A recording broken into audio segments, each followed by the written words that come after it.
अस्सलाम वालेकुम नाज़रीन कराम। आप देख रहे हैं उर्दू रिवायत का चैनल और मैं आपका मेज़बान फ़खरुज़्ज़मान हाज़िर खिदमत हूँ। आज तंज़ो मज़ा पर मैं अपनी एक तहरीर लेकर मज़मून लेकर जिसको लिखा है जनाब मोहतरम बू अली गिलानी साहब ने, और इसका उन्वान है यादाश्त। कहते हैं कि गाँव की ऊँघती हुई शामों में नई नवेली दुल्हन की नीम खफ्ता सुबहों जैसी। बिजली ने कोई हंगामे मैशर सा खड़ा कर रखा था। असली हिसाब किताब तो लेकिन मुसाफिर खाने के बाहर खड़े हम अपनी उम्र के बच्चों से लेते थे। हमारे मेहमान खाने के अंदर से लेकर बाहर तक, हत्ता के इर्द गिर्द की खिड़कियों और दरवाज़ों के आसपास जुमे की नमाज जैसा हुजूम हर वक्त लगा रहता था। इस कमरे का सेंटर पीस एक टीवी था जो किसी बहुत ही पुराने वक्तों के बाबे की रफ्तार से चलता था, और जैसे किसी इतवार की सुबह सहन में आंखें मीचे कुर्सी पर धूप सेकने बैठा हो और बस एक नकली बतीसी मुंह में लिए कभी संतरे पे नमक छिड़क छिड़क कर खाता, कभी बिले वजह अनार के दाने निकाल निकाल कर प्याली में रखे जाता, कभी पान चबाते चबाते आधी अधूरी बात करके ऐसे बीच में ही घड़ी घड़ी आंखें बंद करके सो भी जाता था।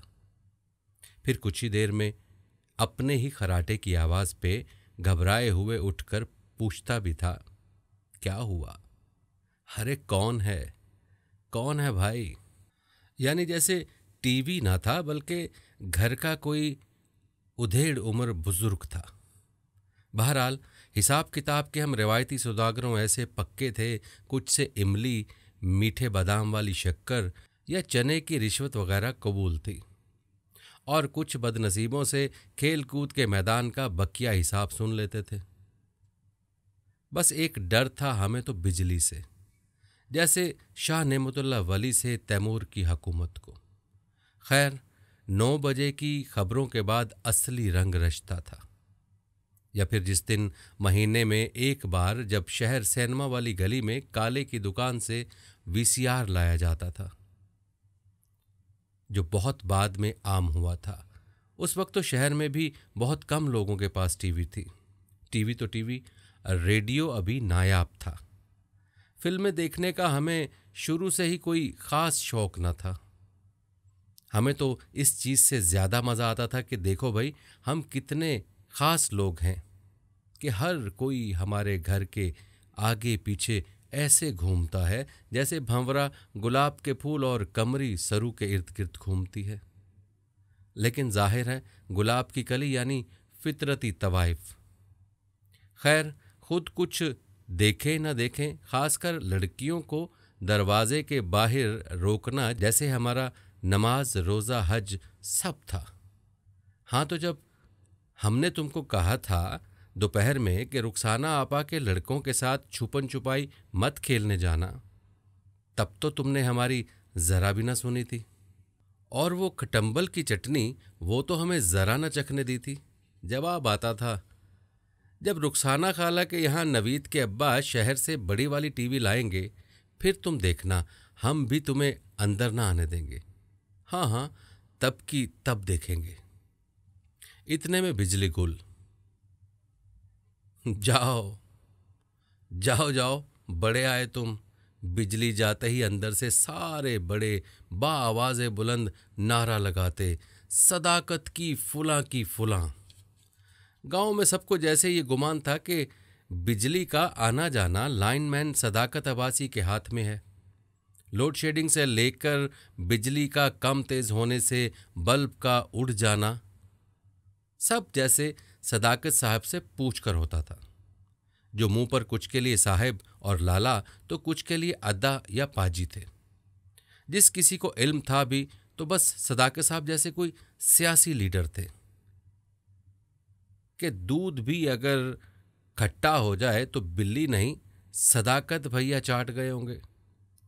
असल में सदाकत अब्बासी साहब बस एक इस्तारा थे जो गांव वाले इंटर पैसिविटी की तरह इस्तेमाल करते चले आ रहे थे। एक ऐसी नाकाबले दारकी का इलाका या उगालदान जिसमें अदम फहमी का जहर थूका जाता था। जैसे घर का एक बच्चा जिसको कुरान हिफ्स कराना उसके घर के बड़ों के लिए जन्नत की सवारी का इशारा होता है। सदाकत मियाँ बस एक ऐसा नाम या डब्बा थे जिसमें हम सब वो चीज़ें रखते थे जो ना हमारे इस्तेमाल में आती थीं, ना उनको फेंकने को जी चाहता था। जैसे किसी पुराने गुमशुदा नामालूम ताले की चाबी, किसी ऐसे मुल्क के सिक्के या ऐसी गली का पता जहां हमने कभी जाना नहीं था। खैर, सदाकत मियाँ खुद भी आया करते थे 9 बजे की खबरें देखने, जिसके दौरान मजाल है कि बिजली को कोई मिर्गी का दौरा या कोई और बरकी खलल आए, जिससे हमारा एतबार अकीदा जितना पुख्ता होते चाहता था कि भाई बिजली के इस तोते की जान किसी न किसी पिंजरे में तो ज़रूर है, जिसकी कुंजी सदाकत मियाँ की भींची हुई मुट्ठी में बंद है। ये बात हर शख्स जानता था कि सदाकत मियाँ एक तिफले शीर खार की तरह मुट्ठियाँ हमेशा बंद करके रखते थे। कभी कभी तो ऐसे शक पड़ता था कि क्या पता खोल भी सकते हैं कि नहीं, लेकिन खाना भी जाहिर है खाते होंगे। बहरहाल किसी ने देखा नहीं हुआ था। सर पर आप गिलगती टोपी पहनते थे और कपड़ों के ऊपर एक खाकी रंग की बदून आस्तीन स्वेटर हमेशा जैसे वर्दी की तरह पहने रखते थे। नजरिए उनके सारे के सारे मर्दने शुरूती जैसे थे। वो जिसको हरा सुन रखे हों तो अगर सारे का सारा गांव उनको नीला बोले, मजाल है अगर वो उसका नीला होना तस्लीम कर लें। खुद का या अपनी आल औलाद का कभी किसी मकरू चीज़ से तशबीह देना कबूल न करते। मसलन अगर उनकी बेगम उनके जिगर गोशा से उनके सामने अगर कह देती कि ये क्या तुम गधे की तरह हर वक्त सस्ताते रहते हो, तो बिगड़ जाते थे।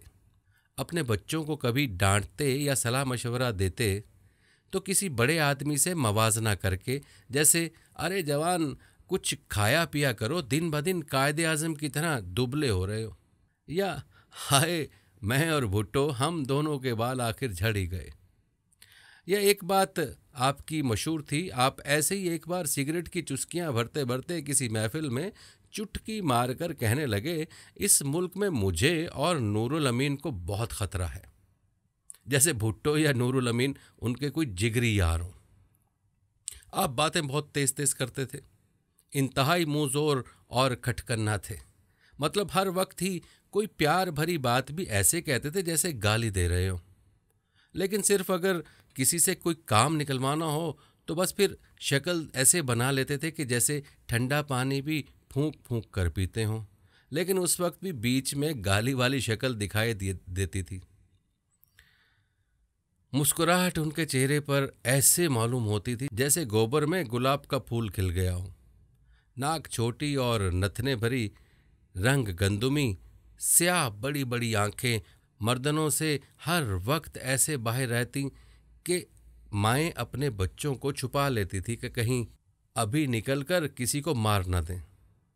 ऊपर से साया अफगन से भवें और बाल झड़ने से पहले अगर कभी वो मैल खोरे कपड़े की भूरी गिलकती टोपी उतार सर नीचे करके ज़रा गौर फरमाने बैठे होते, ऐसे आलम में कोई शख्स अगर उनको ऊपर से खड़े देख लेता तो जालिनूस जानता।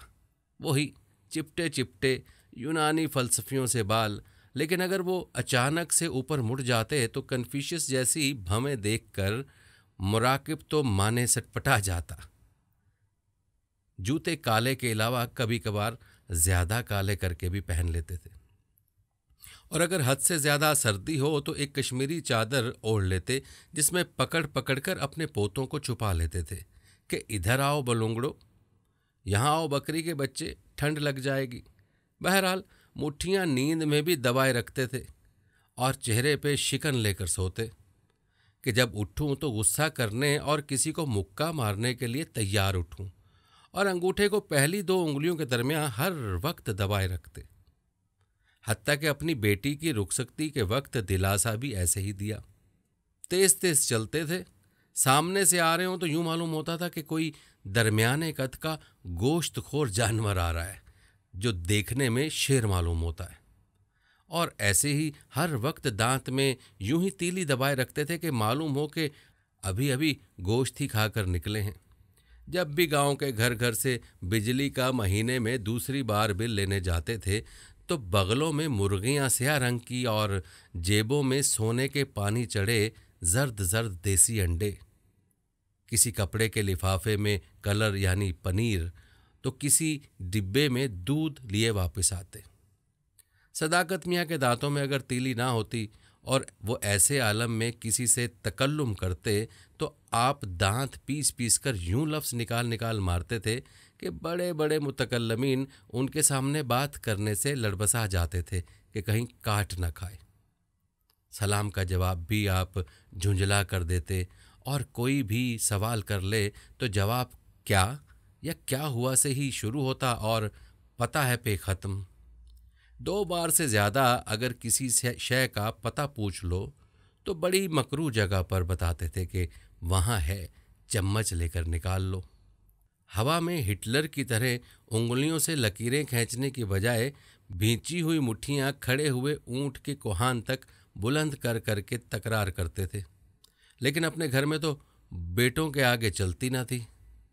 जब हम लोग गांव से शहर आए तो पहले ही चंद दिनों में शहर के शाना बशाना जुड़े हुए मकानों में ये बात सभी पर उरियां कर दी।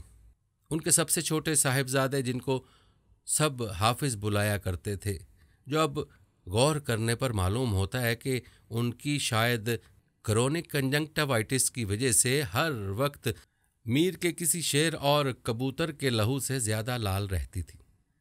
आप एक मर्तबा मैंने देखा कि अपनी आंखें मजीद मलते मलते सीढ़ियों से नीचे उतर रहे थे, जैसे सचमुच जब आंख ही से न टपका तो लहू क्या है कि तस्वीर कर रहे हों। दाहिने बाजू की अधखुली बोरी की सी उल्टी आस्तीन को सुलझाकर कभी आंसू पोंछते तो कभी आंख मलते। आप आस्तीन अपनी बाएं मुट्ठी में फांसने से माजूर थे। ये कोई उफ्ताद तबाह न थी, बल्कि इसकी एक वजह है। पहले तो आप तजुर्बा करके देख ले।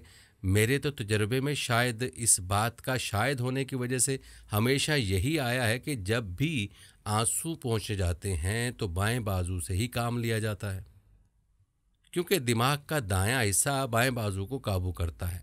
तो जब कोई गड़बड़ी बदनज़मी हो या किसी खलाए बसीत अनजान राह से गुज़र हो, आप बाएं हाथ को आगे रखते हैं।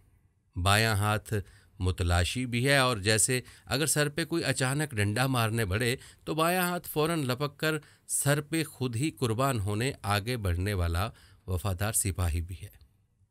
तो जब आहिस्ते आहिस्ते बयां दिमाग नामालूम चीज़ों में तफसील की रूह फूंकना शुरू करता है, तब तक दायां हाथ आगे बढ़ता है। अब आप सोच रहे होंगे, यार इस पर गौर करने की क्या वजह? अरे वजह है, वो ये कि इन हजरत ने, वही नवीद साहब जिनके यहाँ कभी बड़े वाली टीवी न था और ना ही शहर से आया, उनकी बड़ी साहबजादी की शादी के दिन एक गोला जो आतिशबाजी वगैरह के लिए इस्तेमाल होता है, किसी साहब ने फेंका तो कुछ देर ना फटने पर हाथ बढ़ाकर जैसे कोई मुट्ठी में सौंफ के दाने लेता है, उन्होंने उसे फौरन हाथ में ले लिया था। आप बस कुछ ऐसे ही थे जैसे पेशानी के बाएं जानिब जनाब की जवानी के दिनों में एक रसोली फूटी, और जब डॉक्टर ने सर्जरी का कहा तो आपके अब्बा के इनकार पर 1 आध घंटे की मुज़ाहमत करके ही थक जाने के बाद शाम को जैसे मूसा अलैहिस्सलाम ने जोशे दलील में अंगारे हाथ लिए, आपने उस्तरा उठाया और रसोली सुबह फिरों की तरह काट कर रख दी। इस जैसा वाक़या आज तक फिर से सुनने में नहीं आया। अब ज़रा उनकी वज़ाकता का कुछ कहूँ तो मुंह उनका जैसे किसी इंसानी गर्दन पर सब्ज़ अखरोट चिपका हुआ हो। सब्ज़ इसलिए कि ये जनाब की तंचवी नारंगी के वज़न जिसामत की आंखों का अलल टप्पी सा रंग था। ये कभी किसी की भी समझ में नहीं आया कि क्यों पूरे गांव में ऐसी मेंढकी आंखें किसी मेंढक की भी ना थीं। ऐसा रंग सिर्फ एक और बार देखने को मिला, जब मेरे एक रिश्तेदार के बच्चे ने पालक की सब्ज़ी खाने के बाद ही एक फवारे जैसी उल्टी की, जिसने बावर्ची खाने की चौबीदार छत कुछ अजब सी मालूम होती। जहन में बस एक ही ख्याल आया कि हाफिज की आंखें, जबड़े हर वक्त खींचे खींचे सख्त जैसे अमरीकी फिल्मों में देखे जाने वाली अपर क्लास सदन अदाकारों का किरदार निभाने की मशक कर रही हूँ। बाल हर वक्त उलझे हुए जैसे जनाब ह्यू ग्रांट के परिस्तार हों। अगर चंबेली के तेल में लथपथ ना होते तो कोई कहता शायद शायर हैं। बाएं हाथ का मामला खैर बाद में मोहल्ले के बच्चों से सुनने में आता रहा कि भाई जंग के दौरान ग्रेनेड हाथ में फटने की वजह से अर्ली डिस्चार्ज लेकर आए हैं, जिसके पीछे एक हैबतनाक संजरो सलीम की सी कहानी भी सुना रखी थी। भाई किज़ब की मट्टी से तो जैसे ये ख़ानदान गूंधा हुआ था। सदाकत मियाँ के सब लड़कों की दिली ख्वाहिश थी कि बस ये बात साबित कर दें कि जो शय किसी ने अभी अभी देखी है वो बहुत ही पहले उनके मुशाहिदे में आ चुकी है। इस वजह से उनके चेहरे पर जैसे एक मुस्तकिल ब्लासे ब्लासे का तासुर रहता था। खैर, उसमें ज़्यादातर बातें हम सभी ने बचपन से सुन रखी थीं। अब ये याद नहीं आ रहा कि क्या सुना था और क्या देखा हुआ। बहरहाल इन बातों पर गांव के सभी लोगों का ऐसा ही इत्तेफाक था जैसे सच बोलना अच्छी बात है और चोरी ना की जाए को बतौर हकायक तस्लीम किया जा चुका है। क्यों, ये कोई नहीं जानता। बाकी हमारे ज़ाती मुशाहिदे में अब कुछ कुछ लगता है कि बहुत कम बातें थीं, ज़्यादातर तफसीलात तो जैसे ऐसे ही बज़ौर तख़य्युल भर दी थीं। लेकिन अब अगर नज़र ढूंढने ही ऐब निकले तो फिर क्या देखिएगा। फिर जब गांव से निकले तो शहर में भी सभी मोहल्ले वाले यही सब बातें मानने लगे थे, तस्लीम करने लगे थे। इसमें हमारा ज़ाती बड़ा हाथ था, वो हम आपको बताते हैं कि क्यों। जिसने कभी सदाकत मियाँ को देख भी न रखा होगा वो भी उन्हें जैसे बचपन से जानता होगा, ऐसा हो चुका था। एक तो हमें नकल उतारने का बहुत शौक़ था और नकल में हमेशा असल से ज़्यादा तफसील होती है और ज़्यादातर नकल असल से ज़्यादा मकबूल भी होती है। कहानी के बारे में किसी बड़े आदमी की ये राय है कि कहानी सच से ज़्यादा सच्ची होती है। जनाब के ख़ानदान के शहर आने से बहुत पहले ही गांव के सभी कहानियाँ, सब किरदार, कौन कैसे चलता है, क्या पहनता खाता है, कैसे बात करते हैं वगैरह हमने अपने सभी दोस्तों बल्कि मोहल्ले वालों तक को बता दिखा सुना रखी थी। वो दौरान गुफ्तगू उनके बारे में ऐसे बात करते, ऐसे उनकी बातों का हवाला देते थे जैसे उनको ज़ाती तौर पर जानते हों या जैसे किसी मुक़द्दस किताब में उनके बारे में पढ़ रखा हो। बिजली जाने का तो नाम ही सदाकत मियाँ को गाली देना रखा जा चुका था। ये तो जैसे एक मुहावरा या खूबसूरत चीज़ को देखकर माशाल्लाह या छींक आने पर शुक्र अल्हम्दुलिल्लाह जैसा आम था। बल्कि हमारे घर में तो चूहे को देखकर उछलने जैसा फ़ेल इस्तरारी था। तो बचपन से सुनी सुनाई समझी अनफूसी चुभन अभी आहिस्ते आहिस्ते आफाक में आते हमें खुद भी दिखाई देने लगी थी। और बिले वजह थी कि नहीं, हमने बहुत सोचा लेकिन ये कभी मालूम ना हुआ। तो खैर, उस दिन हज़रत इफ्तिखार, जिनको सभी हाफिज़ बुलाते थे, जिसकी वजह बताने में हमको अब शर्म आती है, आंखें मलते मलते जब सीढ़ियों से उतर रहे थे तो हमने हिम्मत करके पूछा, अरे खैर है? अरे काहे रो रहे हो भाई? तो बेख्तियार चीख उठे और कहने लगे, गंजे को खारिश है। यानी बड़े मियाँ तो बड़े मियाँ, छोटे मियाँ सुभान अल्लाह। ऊपर से उनकी लुकनत अलग थी। सीन उनके से निकलता था और अक्सर सीन और जे पे सीटी निकल आती थी। तो जब कभी कोई और बात भी कर रहे हो तो वैसे ही बड़ी मुश्किल से हंसी दबती थी। और उन्हीं के मुंह से एक बार सुना कि अब्बू फजर के वक्त मुझे नमाज के लिए यूं जज्बे से उठाते हैं जैसे वाघा बॉर्डर पर सिपाही टांग अपने सर से बुलंद ले जाकर सैल्यूट के लिए नीचे गिराते हैं, और मैं भी वज़ू करके फिर से सो जाता हूँ। एक तो जाल और सीन जैसे सख्त लफ्ज़ों का इस्तेमाल, ऊपर से ये उन दिनों की बात है कि जब पानी नल में सर्दी से जम जाया करता था। ये सब सुनकर मेरी हंसी एक सूफी दरवेश के रक्स से बेकाबू हो गई थी। और भाई दूसरे बेटे इनके शौकत साहब, जो सबसे बड़े थे, जिनके बचपन में वो एक दुकान भी हुआ करती थी जिस पे 1 रुपये में फांटा की कभी 7 तो कभी 8 टॉफियाँ मिलती थीं। जो जुमेरात के दिन दुआ के बाद आम बच्चों में शगुन के लड्डू की सी बंटती थीं। ये टॉफियाँ तो जैसे किसी न किसी बहाने हर वक्त हमारी जेबों में भरी रहती थीं, और दुकान हो ना हो उनके घर किसी न किसी बहाने से ऐसे भी आना जाना सबका लगा रहता था। धागे में सुई ना हो या दूध में सफ़ेदी, सब रौनक आपस से ले आओ।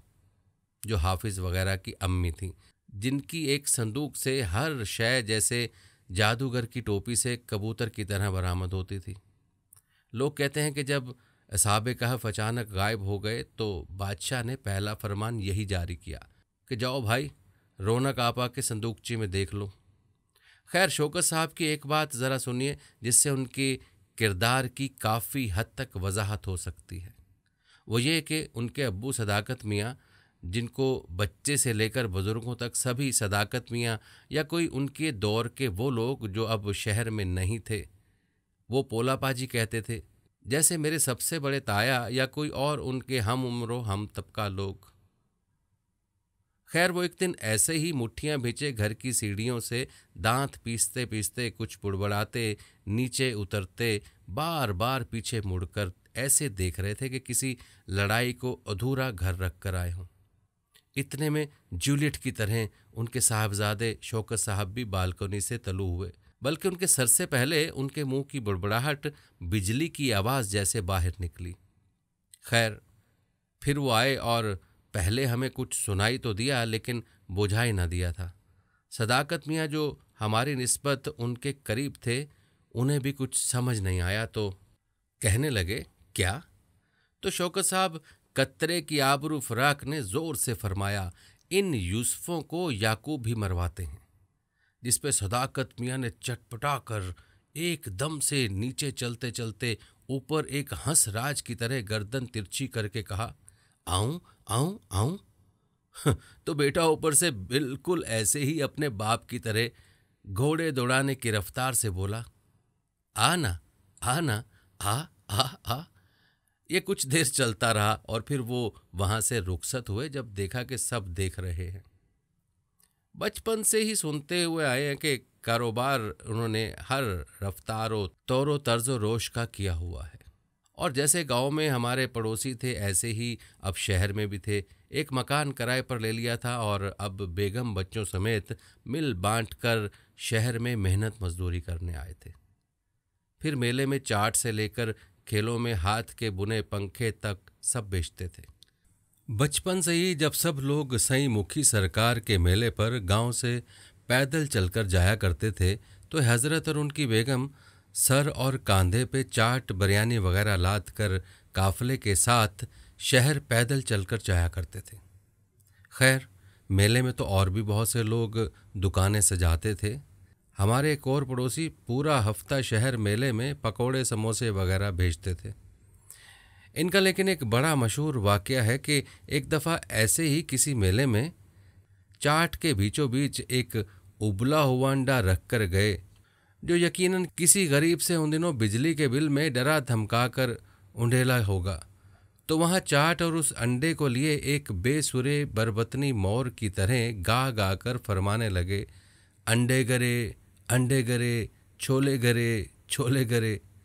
फिर कुछ देर बाद उसको बदल कर कहने लगे, छोले गरे। तो एक साहब ने पूछा, भाई अंडे का क्या हुआ? तो बेसाख्ता बोल उठे, क्या? वो तो रौनक खा गई। आप भी अपने बेटे की तरह, जिनके बारे में आपको सुनाया कि जंग के मैदान में दुश्मन के फेंके हुए ग्रेनेड को बड़ी बहादुरी के साथ उठाकर वापस फेंकने चाहते वक्त हाथ की उंगलियां उड़ा दी थीं। आप यानी सदाकत मियाँ भी लाइन मैनी से पहले आर्मी में कोई कैप्टन या कर्नल वगैरह ही थे। यानी जब तक ये भरम हमारे एक ताया हजूर ने ना तोड़ा था तब तक, कि कोई गरीब अगर उनकी यखनी बनाने के लिए स्याह मुर्गी या नाश्ते के लिए अंडा ना लाता तो उसको बड़ा डांट कर बाआवाज़ बुलंद कहते कि क्या मालूम है ना मैं कौन हूँ, कल ही तुम्हें उठवा लूँगा। बाद में पता चला कि भाई आर्मी में ज़रूर हैं लेकिन धोबी, और छुट्टियों में किसी साहिब की वर्दी वगैरह पहन आते हैं। तो खैर, फिर कोई एक आध साल के बाद हमारे एक जिगरी दोस्त के घर के नीचे किराए की दुकान डाल दी थी। जनाब जब शहर में भी हमारे हमसाया बने तो जैसे हमने आपको बताया, हमने तो जो कुछ सुन रखा था बस वही था, बाकी कभी करीब से खुद मालूम ना किया कि आप असल में थे कैसे। ऊपर से अब तो आपकी उम्र भी काफ़ी थी, बस दूर से ही जो देखा सो देखा करते, और दूर से तो बिल्कुल भी वैसे दिखाई ना देते थे जैसे हमारे तसव्वुरात में आप मुकम्मल थे। बहरहाल हमने अपने तसव्वुर को हमेशा हकीकत से ज़्यादा बामानी, पुरकशिश और इत्मीनान बख्श पाया था। हत्ता कि हम अपनी रंजूर तरीन ख़यालाती यादें और मीर के शेरों को भी अपने खुशगवार तरीन तजुर्बात से ज़्यादा ऊपर रखते हैं। शायद ये भी हाफिज़ के दर्द के परिदगम की एक जोहत है, और शायद इसी वजह से इकबाल को साहिब हाल से साहिब फ़िराक होना ज़्यादा पसंद था। वैसे हमारे साथ ऐसा बहुत बार हुआ कि जब अपने छोटे भाई के साथ, जो हमारे बचपन का सबसे करीबी दोस्त था, कि हमारा नाम जोड़ी मशहूर था कि जहाँ भी आते हैं इकट्ठे आते हैं। खैर, जब भी कभी किसी पुराने ज़माने का किस्सा कहानी हमने जवानी में उसके साथ छेड़ा तो उसकी तफसील में हमारा इख्तलाफ हुआ, और जब उसे ये बावर आने लगा कि शायद हमारी यादाश्त उससे ज़्यादा तेज़ है और उसकी यादाश्त में शायद कोई नक्स है, और क्योंकि हम इस मामले में थोड़े मैनिपुलेटिव थे, हमने इसका बहुत ही नाजायज़ फ़ायदा उठाया।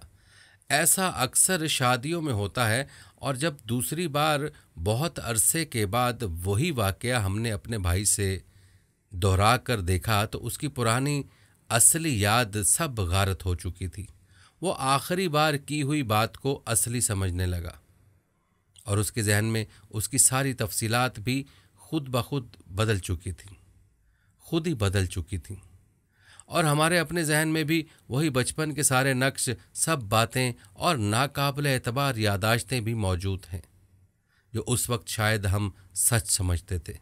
जैसे कि वो एक दिन बहुत नुमाया है कि जब मेरे एक ताया हजूर, जिनके मुंह से कभी कोई तल्ख कलामी कम से कम हमारे सामने ना हुई थी, उनके मुंह से भी मेरे बचपन के जहन की कच्ची दीवार पर कुछ हर्फ कंदा हैं, और हर्फ हमेशा, जैसे कि शायद दरीदा ने कहा था कि लफ्ज़ के मानी जहन में मौजूद मानी से ज़्यादा होते हैं। तो वो एक दिन ऐसे ही सदाकत मियाँ ने किसी से कह दिया कि शाम खाना हमारे घर खाना, और अंधेरा पड़ते ही हमारे सारे का सारा ख़ानदान टीवी छोड़ छाड़ गर्म रज़ाइयों से निकल दिन भर को भूख लिए वहाँ जा पहुँचे जहाँ वो कंबल ओढ़े, कुंडियाँ खींचे, बत्तियाँ बुझाए, सब के सब खराटे भर रहे थे। तो ताया हजूर भी बोल उठे, अरे ये पोला बड़ा खबीस आदमी है।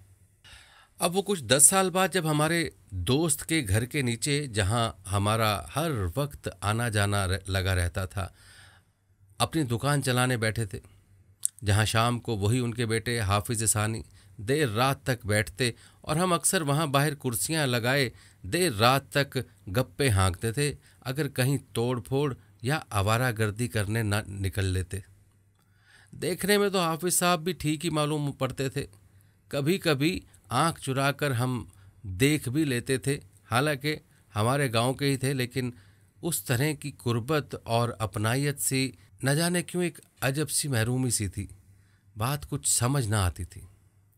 कई बार कोशिश भी करके देख ली, लेकिन क्या हाल है, ठीक ठाक हो, अल्हम्दुलिल्लाह से कभी बात आगे ना बढ़ी। बार बार उनको या उनके वालिद को देखकर लगता था कि नहीं भाई, ये तो ऐसे मालूम नहीं होते, लेकिन फिर वही सेनोने वेरो एबेंत्रोवातो के अगर ये सच नहीं भी तो कहानी अच्छी है।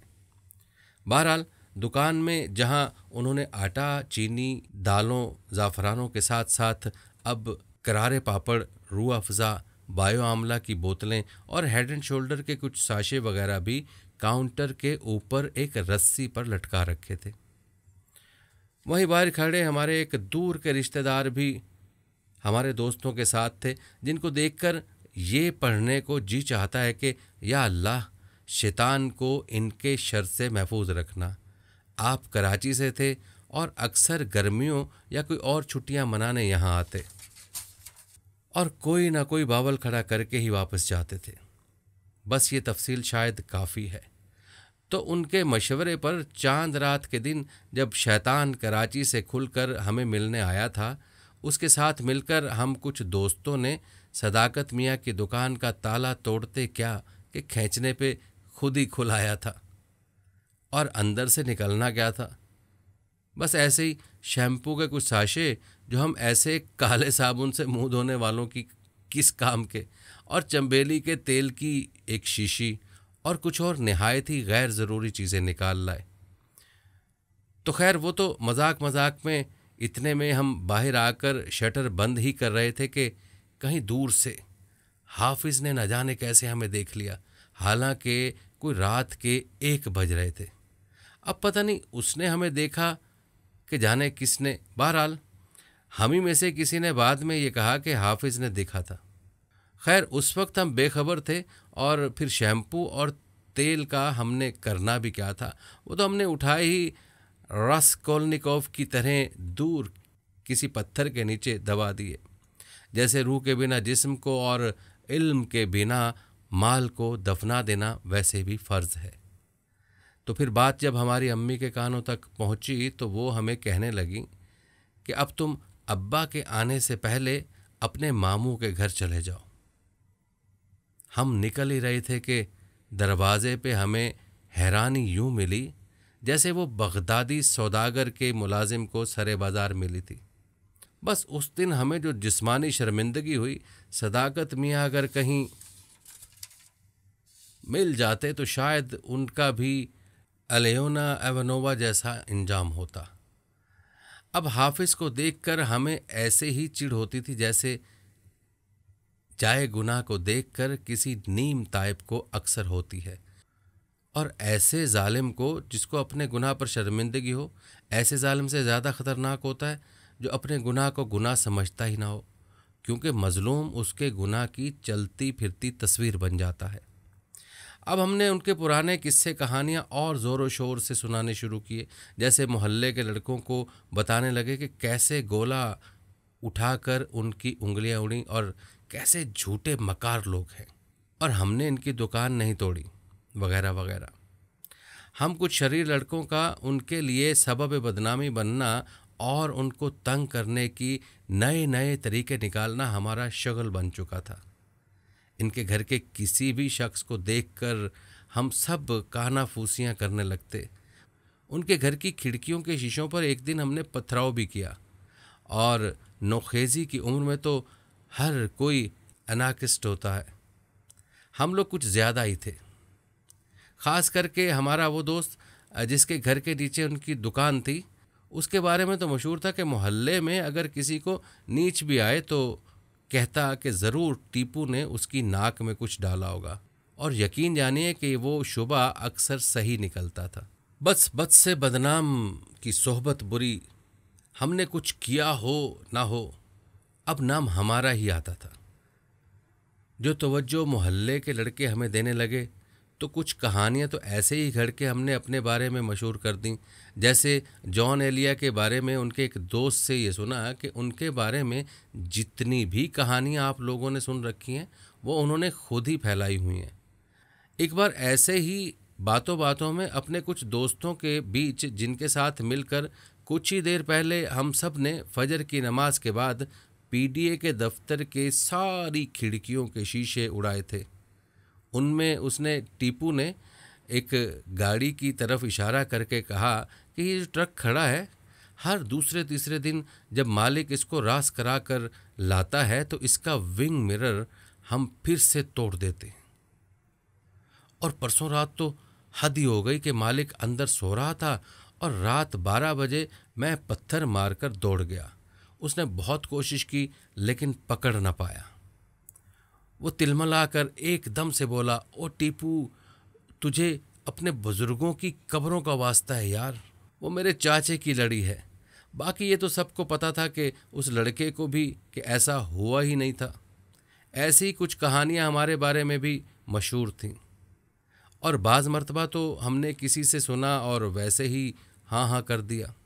कुछ नौजवान लड़के अपने बारे में शेखियाँ मारते वक्त, जैसे हमारी तरफ लोग लंबी लंबी छोड़ना कहते हैं, उस वक्त दूसरे बंदे को अपनी बात पर यकीन दिलाने के लिए ये कह देते थे कि उस वक्त हम या टीपू उनके साथ ही थे।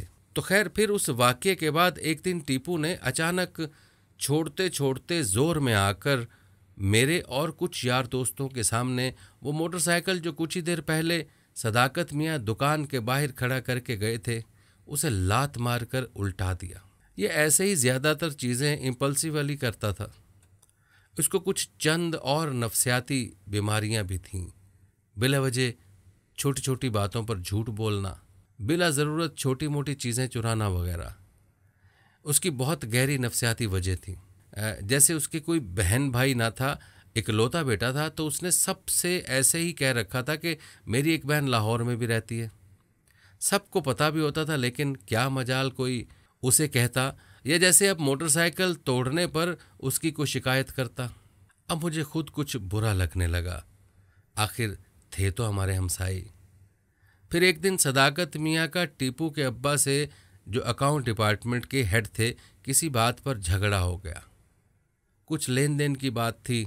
दुकान उनके घर के नीचे थी, तो उनका बाकायदा वहाँ खाता था, बस उसी सिलसिले में शायद।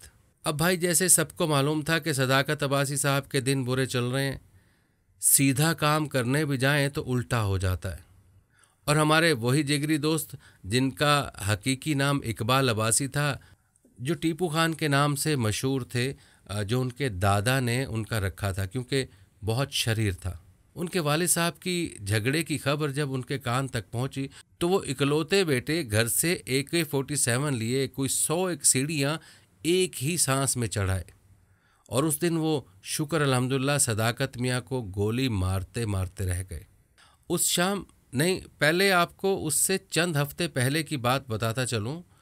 वो कुछ हफ्ते पहले जब सदाकत मियाँ का मोटरसाइकिल टीपू साहब ने लात मारकर गिराया था, तो अगले ही दिन, अब पता तो उन्हें था, लेकिन गरीब मरते क्या करते, लड़ाई झगड़ा किए बगैर आपने जो दुकान किराए पर ले रखी थी, उसी के साथ वाले एक गैराज को, जो कोई 3-4 और लोगों ने भी अपनी गाड़ी या मोटरसाइकिल वगैरह रात खड़ा करने के लिए ले लिया था, वहाँ उन्होंने भी कुछ किराया वगैरह तय करके अपना मोटरसाइकिल खड़ा करने की जगह ले ली।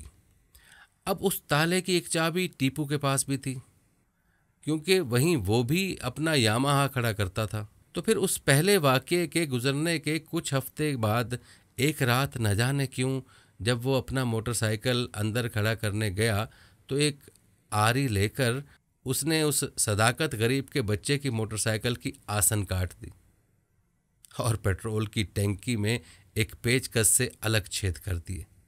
और फिर उस शाम टीपू साहब और कुछ और दोस्त उन्हीं के घर के बाहर खड़े बातों में मसरूफ़ थे। टीपू साहब वही डींगे मारने लगे, और गालिबन हाफिज़ ने कुछ सुना होगा, और सुनता ना भी तो वैसे भी सभी को अब ये बात पता थी। फिर जब दुकान वान बंद करके वो निकला, तो भाई हमने बहुत मिन्नतें की, लेकिन उसके कान में कुछ न बैठी। टीपू साहब ने हाफिज़ का ताकुब करते करते एक गली में उसको दबोचा और फिर उसकी खूब पिटाई कर दी। कोई हड्डी वड्डी भी तोड़ दी और सर तक फाड़ दिया। हम तो ये सब होने से पहले ही घर निकल लिए थे। अब बात बहुत आगे बढ़ गई थी। अगले दिन पता चला कि टीपू को पुलिस वाले उठाकर थाने ले गए हैं। और फिर क्या था, टीपू के वालिद के मुंह में जितनी गालियां आती थीं वो निकालते निकालते आप थाने निकले। हम और चंद और करीब के दोस्त उन्हीं की कार में पीछे ही बैठे थे। रास्ते में आप जहाँ जहाँ रुकते थे, कोई साहब पूछते थे कि वो क्या हुआ। हमने सुना, ओ नहीं, कोई नहीं यार, वो मेरा बेटा सदाकत की बेगम के साथ ज़बरदस्ती करते पकड़ा गया। उनको तो लेने के देने पड़ गए। सदाकत साहब तो पहले ही गांव निकल लिए और थानेदारों ने उल्टा मिन्नतें करके लड़का बाहर निकाला। और दूसरे या तीसरे दिन किराए का घर छोड़ छाड़ उनके बेटे दुकान खाली करके जनाब दौड़ते भागते वापस गांव मुंतकिल हो गए। अब तब से आज तक हम यही सोच रहे हैं कि बचपन में जब जब सदाकत लाला टीवी देखने आते थे, बस तभी बिजली क्यों नहीं जाती थी, या फिर वो सुनी सुनाई बातें किस हद तक दुरुस्त थीं और किस हद तक सेनोने वेरो एबेंत्रोवातो। अब तो लगता है कि सदाकत मियाँ और उनका ख़ानदान कोई बहुत ही नेक लोग थे और हम ही सब शायद कोई बड़े वारदाती और कमीने थे। या फिर शायद अब मिडिल एज में यूरिडाइस को जानबूझकर ऑर्फिस की तरह देखने को जी चाह रहा है। अब पता नहीं कौन थे कौन नहीं, जिनको पास रहकर भी हम ना जान पाए। बाकी आँख ओझल पहाड़ ओझल।